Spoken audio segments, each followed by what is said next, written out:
Hello guys, and welcome to Smokey and Mirrors. Not Smoke and Mirrors, Smokey and Mirrors. There's a reason for that. We've got a lot of ground to cover. Fairly eclectic tonight. Different cases. Not all of them false, but this one is. Smokey Robinson has been accused of, well, put it this way, 4 maids who used to work for him, who worked for him over a period of time, have filed a lawsuit claiming $50 million. And it's, one more time, I've said this many times, no police report, no rape. This is ridiculous. If you're not familiar with Smokey Robinson, if you're a younger person, you might not be. I suppose you'd call him a music legend. It's not my kind of music, but he was very famous, still very famous. He's 85 years old now. And his biggest hit was probably Tears of a Clown, recorded by Smokey Robinson and the Miracles. It was #1 in the US and #1 in the UK in 1967. So that's, that's big.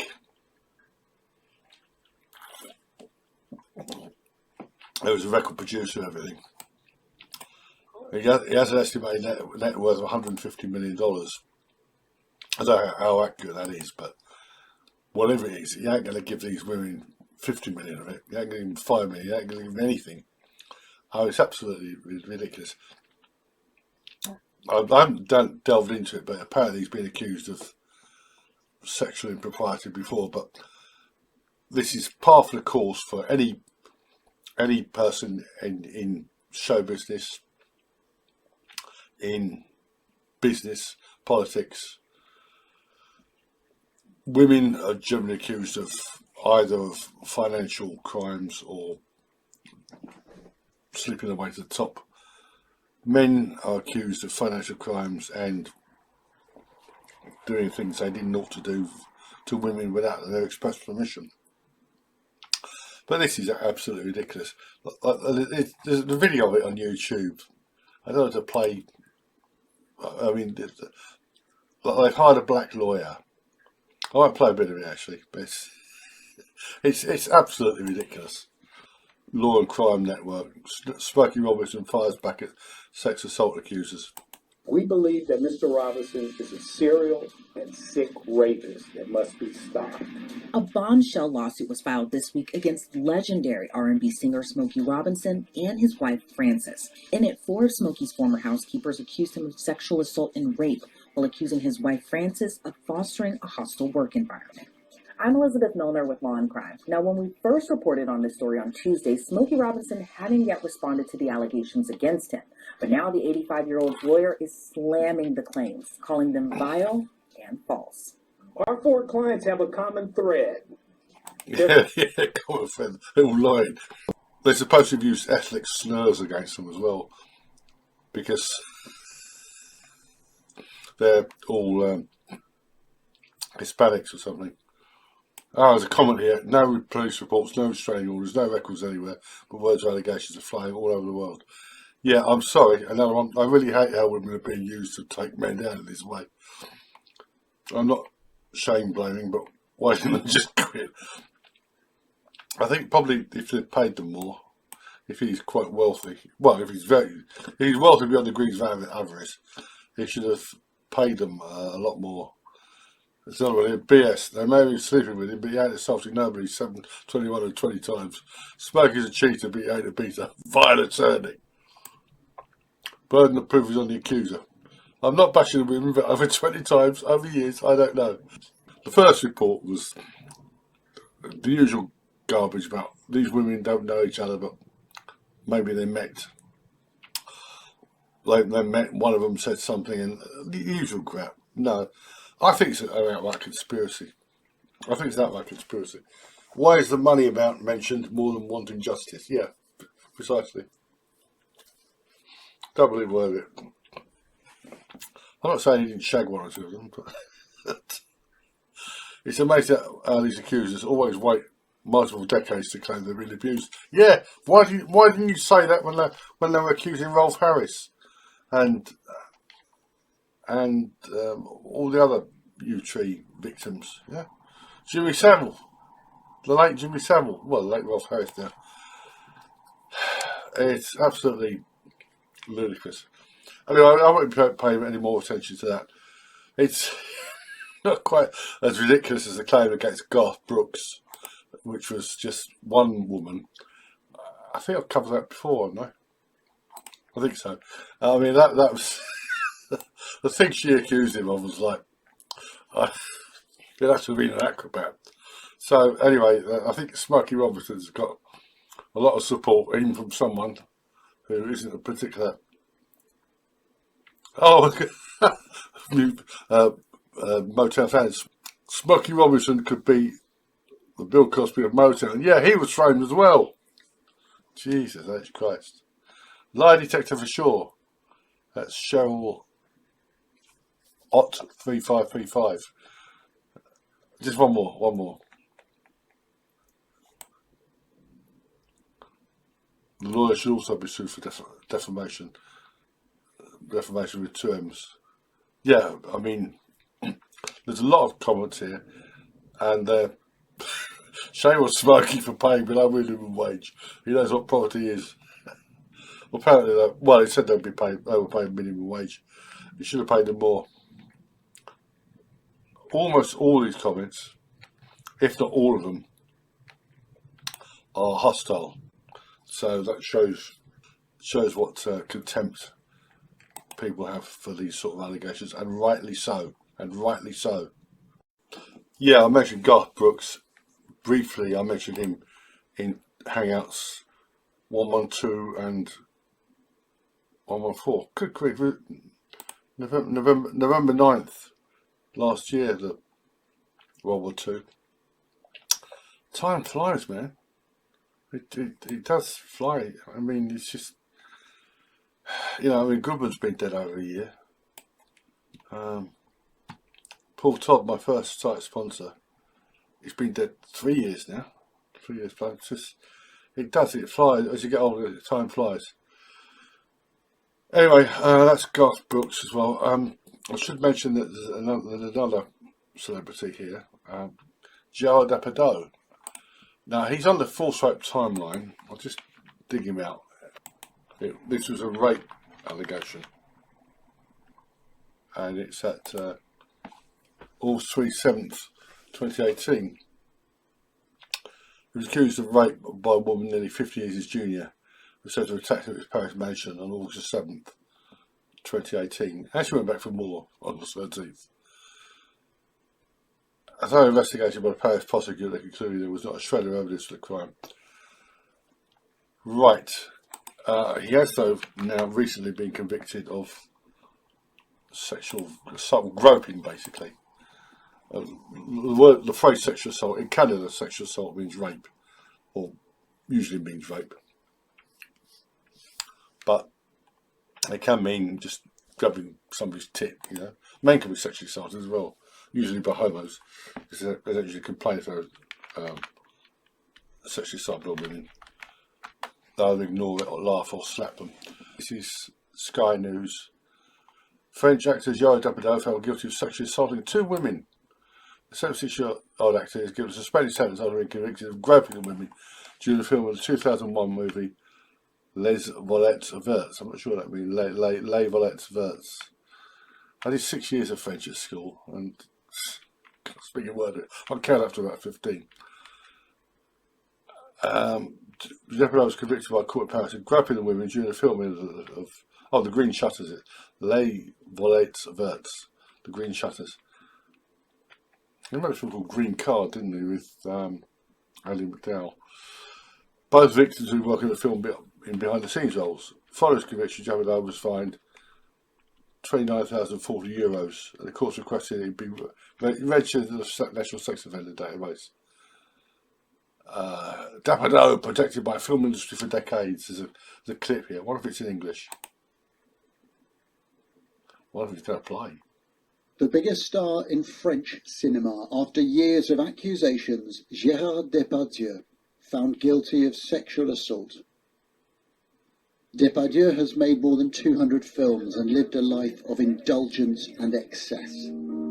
But it was while making this film in 2021 that he sexually assaulted 2 women, among them a set designer known only as Amélie. Her lawyer said it started with verbal abuse and then got worse. These were totally obscene, sexist, and vulgar comments. The result was shocking and paralyzing for these victims. And then next, he began to touch the intimate parts of the bodies of these victims. What I want to emphasize is that this is about a string of offences that he committed over many years and were tolerated by the world of cinema because... Yeah, I mean, a man over 70, I mean, why didn't anyone slap his face? The only one there was a delay there is because when I played that, there was an advertisement. So, Depardieu's reputation is now in tatters, and there may be more allegations to come. May? Seriously, May? Yeah, oh yeah, Charlotte Arnauld has accused Depardieu of rape. This is presumably the woman who... Let's have a look here. I think it's the same one, 2018. I don't know. He's always struck me as an amiable sort of bloke. Yeah, I don't believe a lot of this stuff, you know. And you know, if I were a woman and somebody did that to me, I'd slap his face. Whoever he is, whoever he was. And there are lots of cases. There's cases of. There's two very significant cases in the database of genuine, well, not just rape attempts, but murders. Linda Shooter, and who was attacked by serial rapist Rodney Reed, and Carol DeRonch, who fought back against Ted Bundy. They were both kidnapped by artifice, and Carol was kidnapped by artifice. Linda was giving this guy a ride out of the kindness of her heart, and they fought back against these monsters. And you know, if women can fight back against monsters, they can fight back against pigs as well. So anyway, that's Depardieu. I mean, I don't believe half these allegations, but I'll go with those. But as I say, next time, I mean, I know plenty of women. I know one woman. I won't name her, but she's 5'1", and anybody try that on her, she'd kick him where it hurts. There are 2 other celebrities on trial at the moment. Sean Combs, I refuse to call him Diddy, and Harvey Weinstein was on trial again. Combs, I haven't been following it too closely, but it's really sordid. I mean, he was doing some really disgusting things, assaulting his long-term former girlfriend, who turned up to court nearly 9 months pregnant. That infamous tape from Hollywood Hotel Corridor. Apparently he's admitted that he was out of order. Just because you see a man assaulting a woman doesn't mean that, there could be context to it. You know, she might have stolen something from him, or she might have stabbed somebody. Or, you don't know. But I mean, but he's conceded that. But whether he's done anything outrageous, I mean, this trafficking business, it's basically prostitution, and prostitution is illegal in America, apart from several states, several counties in Nevada. But I mean, I don't think anybody should be. I certainly don't think anybody should spend decades behind bars for having sex and being paid for it. I mean, or paying for it. I mean, the whole business is these freak-offs. It's, you know, that is sick. There's a lot of sick people out there. There's homosexuals to start with. There's sick people. You can tell them that. There's trans people who are, well, knocked right in the head. But, you know, just because somebody is sick or deprived doesn't mean they're... I mean, who did he murder? Yeah? Who did he murder? I don't know. We'll see how it's going to take. It's probably take a couple of months, this trial. And I'm not going to follow it in particular. As I said, Harvey Weinstein is back in court at the moment. Right, I just clicked on a link. The first one that comes up is lawyers confront witness in Harvey Weinstein sex crime trial with private diary. This is Times of Israel. Oh, by the way, it's Israel Independence Day today. I say Independence Day because there was no actual war of independence. There was a massacre of innocent Palestinians. Not to mention a terror campaign against the British, but yeah, that's reality. Leaving that aside, former model accuses disgraced movie mogul of assaulting her when she was a teen, a charge that was included in retrial after a judge overturned her earlier rape conviction. A former teen fashion model, testifying in Harvey Weinstein's retrial on sexual assault charges, was confronted on stand Tuesday in a private journal where defence attorneys say she wrote about people who sexually abused her. Kaja Sokola told the Manhattan jury on the third day on the witness stand that the journal named at least 2 people who sexually assaulted her. Neither one she acknowledged was a disgraced former Hollywood mogul. It proves that I have not spoken about this for many years, she offered up tearfully as Weinstein's lawyers, and then the judge attempted to cut her off. The Polish model, now a 39-year-old psychotherapist, also confirmed under questioning that the Pulp Fiction producer was mentioned in a journal as having wronged her, but for altogether different reasons. Under an entry for Harvey W., she wrote that he was promising me help, but nothing came out of it. I mean, she's very attractive. She's 39 now, which is not too young for me. But no, I don't think that's enough. I don't think give women like that a miss. And Judge Curtis Farber assured Sokola, as the jury took its lunch break, that he would only permit limited questioning around the document. He also said he had concerns about the journal's completeness and authenticity.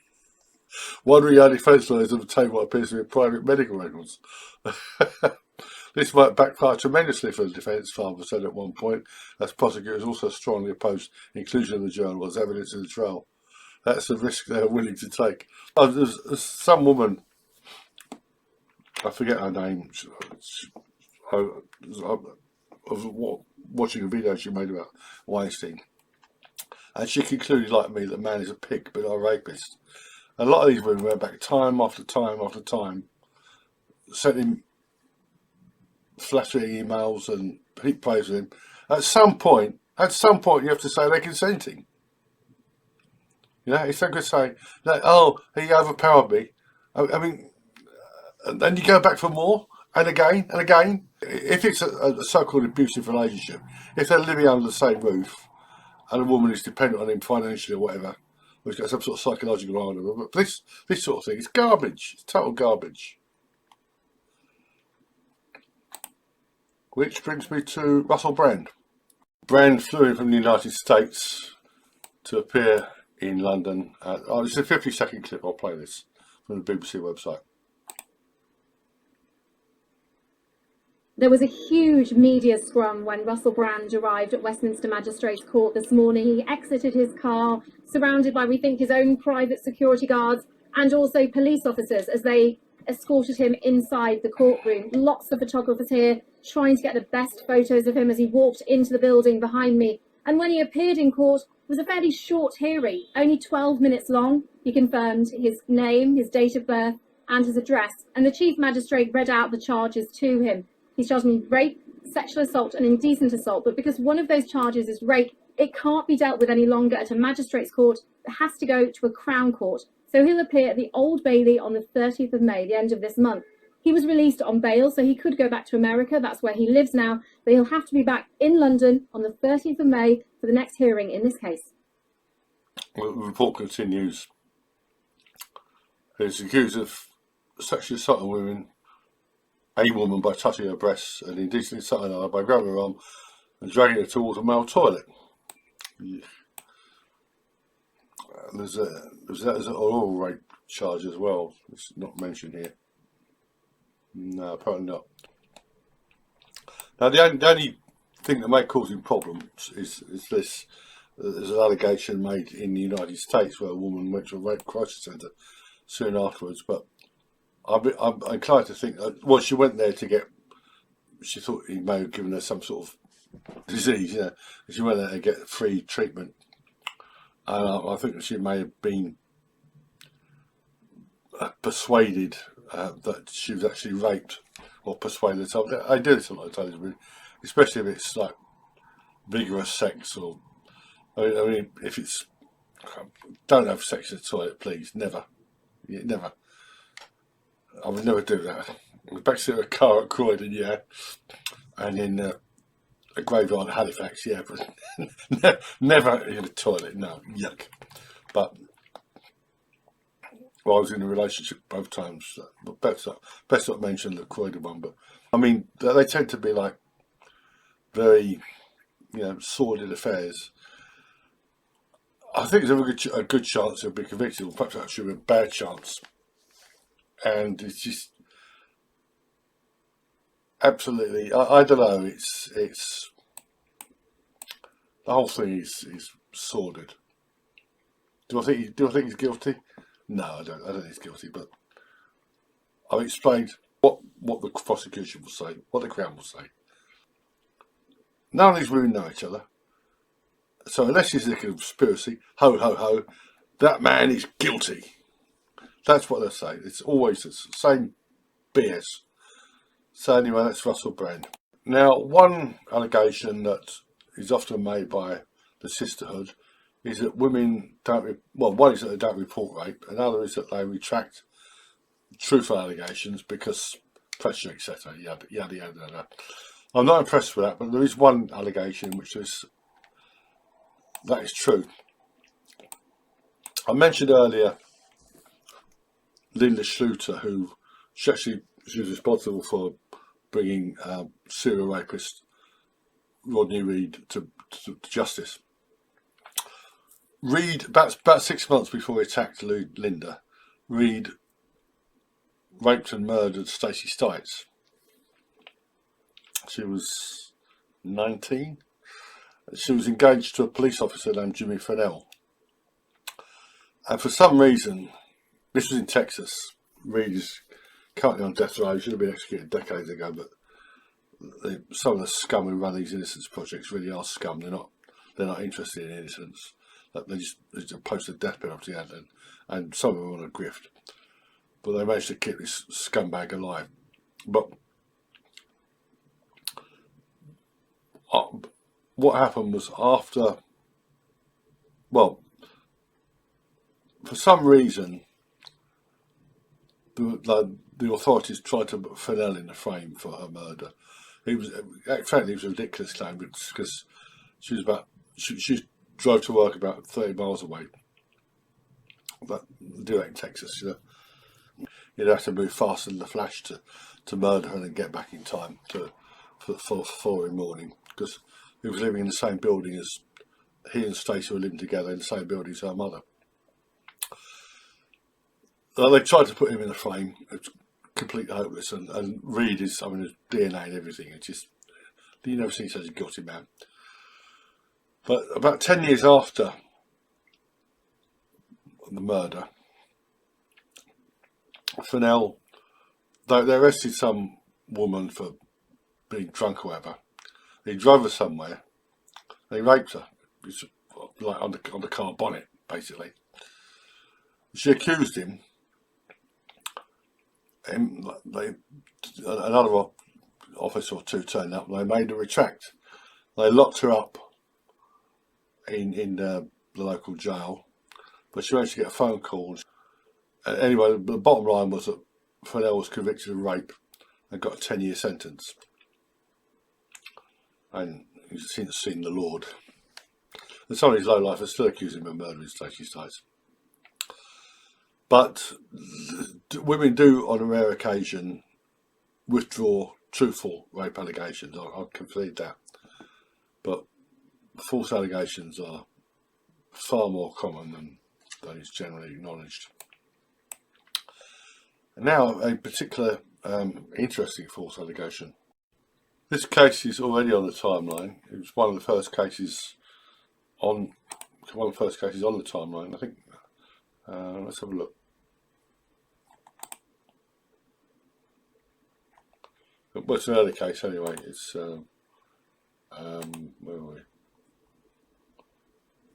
It's an early case. Oh yeah, yeah. It was when the timeline was set up.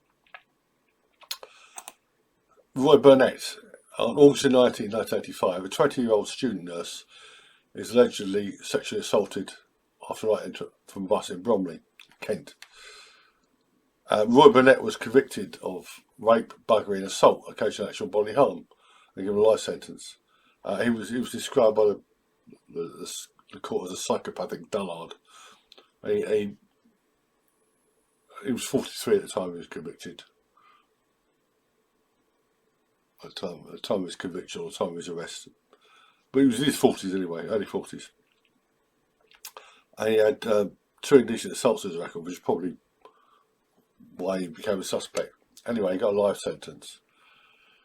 What happened was, in 1998, the same woman was living in the West Country, and she made a false rape allegation, or she told someone that she'd done something. And for once, the police, the authorities, the police and the court, the Crown prosecutors excelled themselves. They rushed the case back to court. He was bailed, and he was a free man. I was doing some research, just looking for the cases, and I found a report of this woman's name, which did surprise me. It's in the Scotsman. This is. I needed to look at this because I already got it in the database, so I didn't think of any more information on it. It's got a photograph, but this is a scan, so you can't really see it. Rosemary Kirkham was a student nurse when she made her first rape claim. It may not have been reported, the other false rape allegation. However, in 1998, the appeal was started when the same woman made a false complaint of rape to Devon and Cornwall Police. I couldn't write to Devon and Cornwall Police, so I've written to them before, and they're cunts, basically, I mean, if you write to the American police, or Canadian, I've written to American police and Canadian police, and they've got responses, but not necessarily, when I write to police at, Florida, Palm Beach. I wrote to Palm Beach police. I sent a letter, an actual letter. I got an email back giving details. That's the Marsigliano case. I'll put a link to it there. So it's a false allegation of indecent assault caught on camera. We are waiting advice from the Director of Public Prosecutions as to whether charges will be laid or not. So I don't think she was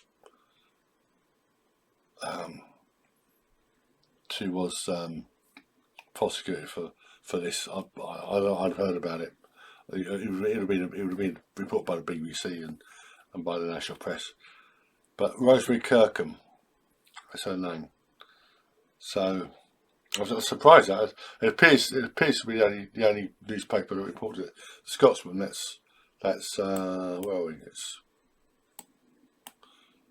April the 8th, 2000. Here's something I found very recently, not yet been added to the timeline. This is from the Toronto Star, August 10th, 1982. And it fear still haunts rape victim. It's actually 2 stories here. Well, it's 2 stories and two important stories. One is a woman. Jeanette is a timid 20-year-old who speaks so softly it seems she's thinking out loud. Her thoughts are troubled by an incident that occurred last year when she was viciously assaulted and repeatedly raped during a car ride with a man she'd met minutes before. There you go. The physical wounds, injuries to her face and breast have healed since the attack. She has a recurring nightmare and a feeling of sickness. I thought of brainwashing but then I wouldn't have sense to be afraid of him. Brainwashing? I'm not sure that's the word, but in fact, I'm sure it isn't the word. At the trial this spring, a young man accused of the attack was acquitted by the jury in a decision that surprised the prosecutor, Halton Police and Gillette. I never had it in my mind that it could end like that, she says. Police officials felt they had such a strong case that even the suspect's decision to fight the charge caused surprise. And it was that the accused man, Gillette says, told the court that she had consented to sexual intercourse, but a fight broke out between them afterwards and unintentionally injured her. I fainted during his testimony, she says. And the two female jurors were crying as the verdict was delivered. But here's the same article, the opposite side of the coin. Staff Sergeant John Van der Lely, L-E-L-I-E, in charge of the Oakville Detective Unit, handling investigations, says the case was solid, but rape is one of the most difficult crimes to prove. He says there's a higher incidence of unfounded rape claims than other types of crime, so police tend to approach rape charges cautiously, as they should. This is amazing, this one. In one case, two women with ripped clothes flagged down a passing motorist and told them they'd been raped by a man they met in a restaurant. Police were called, and it turned out that the man at the restaurant had become involved in an altercation with the women. He had called police about it after leaving the restaurant. If he hadn't done that, we would have no way of knowing what had happened. The two women admitted the rape claim was a hoax and were charged with mischief. Yeah, public mischief is... There used to be that charge in Britain, but it still is in Canada. That was 1982. There were 8 reported rapes in Halton last year, and charges were laid in 6 of them. Halton police laid charges in 74% of the 89 sexual offences reported last year. Those include indecent assault, rape and indecent exposure. In 1980 the rate was 63%. So well, that's... I mean, if you've got 2 women with torn clothes, what do you say? What do you say? If I appear to be jumping all over the place, it's because I am. But this hangout has a large emphasis on celebrity false allegations. And in this connection, I'd like to say a few words again about the Prince Andrew case and the work of Lady Victoria Harvey. She's been in the news a lot lately, and she insists that photograph is genuine.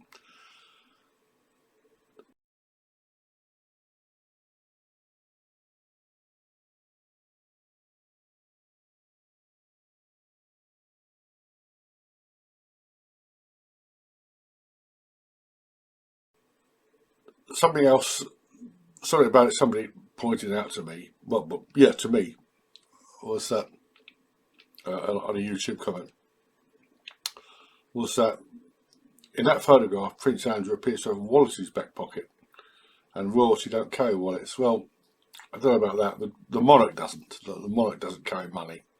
That's except when he, or previously she, was giving out maundering money to I think Chelsea pensions, isn't it? But would Prince Andrew not carry money? I don't know. But she insists that photograph is genuine. It's not genuine. It's a fake. She insists she knows who's behind it, and she insists also there are telephone conversations between Sweet Virginia and somebody else. I think Maria Farmer. That may have been the reason she committed suicide. If she did commit suicide, but it might have been sort of an accidental overdose. But certainly there were no suspicious circumstances. Don't listen to any of the garbage by cranks. They never do any proper research. Some never do any research at all. But I think it may be possible that she thought she was going to get found out, and there's this business with her husband. Some supporters have claimed that he was beating her, but this is a woman, I mean, everything... She was sexually abused when she was young by a family friend or relative. No conviction. We have her word for it. When she was living in Florida, she had a threesome with two of her young friends when she was a teenager. Then she accused him of drugging and raping her. No action taken by the police. She claimed to be trafficked by a bloke named Eppinger before she met Epstein. Eppinger was a pimp. He imported women from Eastern Europe, adult women. There's no evidence, no credible evidence that she ever met him. She was abused by Epstein and Prince Andrew. Yeah. She was a procure for Epstein. And she gave him massages, and if she had sex with him, it was purely voluntary. Read a highly fanciful memoir, The Billionaire's Playboy Club. It's complete garbage, her later claims. And then she's abused by her husband. You know, I mean, no, I'm sorry, they go along with that. It may be that Lady Victoria says that she's a remarkable woman. She's been treated abominably. Well, she's been given a platform. You know, I mean, a less titled woman wouldn't even be given a platform. But people have abused her online a lot. Well, we'll get abused online, but it's a hell of a lot of it of her. She's been called all sorts of names. But she stuck her neck out. She doesn't have to do this. She hasn't got a hot for Prince Andrew. She's just got a burning sense of injustice, and she's got a bit between her teeth. I know the feeling. You know, sometimes people get the bit between their teeth, and there's no stopping them until they're either vindicated or refuted. And I have a feeling that she will be vindicated at some point. She said that the FBI and just the Department of Justice, in particular Pam Bondi and Kash Patel, have got tapes, and if they don't, of phone calls, if they don't release them soon, she'll release them. How they got them, I don't know. I mean, it's perhaps Sweet Virginia taped them myself. But it's just, I mean, the whole business is sick. I don't believe half the stuff about the people she claimed to have been abused by. I mean, most of it is easily put through all lies, but the Dershowitz in particular, she threw his name in just to muddy the waters, and she put these allegations in pleadings in legal cases, defamation cases, where they can't be construed as defamatory. And what I really like to know is who was the big money behind her. Not just that creepy lawyer, but this Lady Victoria says this was like a black operation, a black op thing against the royal family. It may well have been. I know there are some people who are just damn evil. Anyway, I feel that eventually Prince Andrew will be totally vindicated. As far as I'm concerned, he's done nothing wrong. Check out my playlist, and you'll see if you are a right-thinking person, you'll agree why he's done nothing wrong and why he should be vindicated. This is another recent discovery. I haven't added this to the timeline. This is from June the 4th, 1998, from Gazette. I'm not sure what Gazette it is. South Lanarkshire. It's some Scottish newspaper. Oh, Carluke Gazette or something. Man in prison after false complaint. Lanark man Angus Irvine went to prison after a woman made a false complaint that he had assaulted her. It says only assaulted, but if this had been like 30 years earlier, certainly 50 years earlier, you could take it that would mean some sort of sexual assault. On Thursday, the woman accused him was warned she faced a custodial sentence. It would be wrong to keep from you the fact that I have seriously considered sending you to prison, Sheriff J. Douglas Allen told Lillian Quigley. He made a false complaint to the police alleging you were assaulted, and that led to Mr. Irving spending a period in prison awaiting trial. What sort of assault would it be? I mean, I'm feeling this is a sexual assault, because if there was no bruising, I mean, an assault would generally leave some sort of some physical evidence. So perhaps he claimed he grabbed her breast or something, or put his hand, you know. I might add that to the timeline. Whatever Obviously got 120 hours unpaid community service. Yeah. So there's a lot of things like this. Right, it's just one. Oh, what's this? Lincoln man. Jury clear Lincoln rape charge man. This is Lincolnshire Echo, February 9th, 1961. 20 minutes after Mr. Justice Pilcher finished summing up their case at Lancashire Assizes yesterday, before Crown Court or Assizes, a jury of 11 men and 1 woman filed back into court and acquitted the man in the dock, who was Brian Albert Crowther, 21, a machinist of 17 Swift Gardens, Lincoln. He pleaded not guilty to raping a 20-year-old Navenby girl shortly after his proposal of marriage had been accepted. God, I bet it. The prosecution case was that this girl, Miss Valerie Priestley, they should name them in those days, of Darnhouse, Navenby, went for a walk with Crowther after accepting his proposal made after a casual meeting at a Navenby public house. He was ready to go to the village football field, and after telling her to turn her back because she had a wedding present for her, pulled a tie tightly round her neck and threatened to kill her unless she had intercourse with him. Under these conditions, alleged intercourse took place. On ours, Crowther did not deny that intercourse took place, but said it was with Miss Priestley's consent. He said he'd been out with Miss Priestley on previous occasions, been kissing, cuddling and petting, to which she had not objected. I don't know, I mean, I really don't know. She didn't appear to have a mark on her neck. So it might have been a love bite. I don't know. This is, I probably won't have that one actually, but it's weird stuff. Another one here is rape and strangulation. What's this? Ipswich man found not guilty of rape and strangulation. This is, I'm not sure when it is. It's fairly recent. Let me just see if I can find it. 12th of February, appears to be 12th of February this year. Reese Wellham, of no fixed address, denied raping a woman near Ipswich waterfront and also denied intentional strangulation at Ipswich Crown Court. In evidence, the 28-year-old said he didn't know why the woman would make up false allegations against him.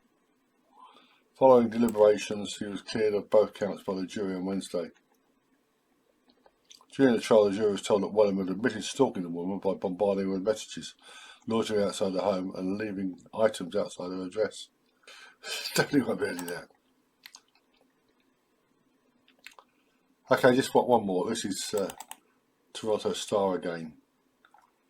This is a genuine rape, but the wrong suspect. This is Toronto Star, August 23rd, 1988. False rape accusation cost Mrs. Zorga man more than lawyer's fee by Henry Stanku. Threatening phone calls, legal expenses, a lot of work and public humiliation. Roy Jacoby will never forget being wrongly charged with rape. 20-year-old just hopes everyone else realises his name was cleared 3 months ago after he was accused of dragging a Clarkson girl into a wood there at knife point and beating and raping her. Some old friends I knew from my school days read it in the paper and they believed it right away, he says. Everybody needs friends like that.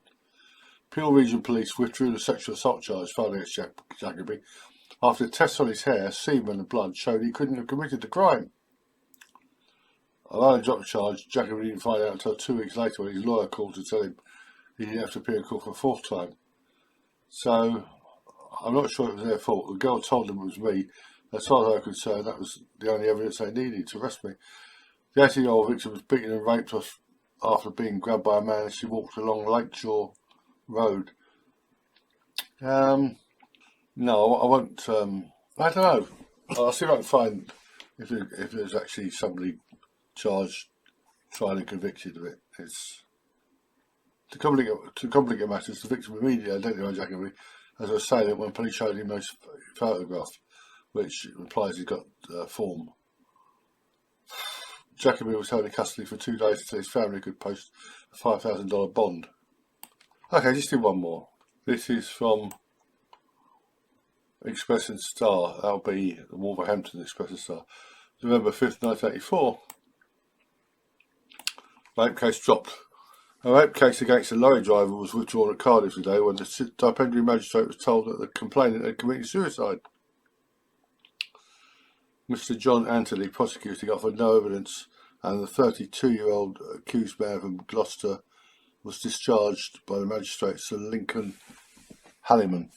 If I can magnify this a bit. The offence was alleged to have taken place in Cardiff in August with 2 S's. The 28-year-old single woman complained she was dragged into a car, raped, and left in the street in the docks area. In the early hours of the morning, 13 days later, she was found hanging on the banister outside her flat in Cardiff. At an inquest last month, the coroner recorded a verdict of suicide after hearing that the woman was depressed following the alleged rape. She might have been like a lot of these women are. Sad anyway. Sad for him and even sadder for her. Right, that's it. I expect at some point to comment on, if I live long enough and if I'm still alive at liberty, I expect to comment on the outcome of the Russell Brand case, which might not be for another year. Don't really want to cover the Sean Combs case anymore. Harvey Weinstein, and hopefully something good to say about Prince Andrew. In the meantime, anyone wants to send me anything, money on the off chance, but cases, I do get people send me cases. You know where I am, and requests. I'll take requests as well. Okay, that's Smokey and Mirrors.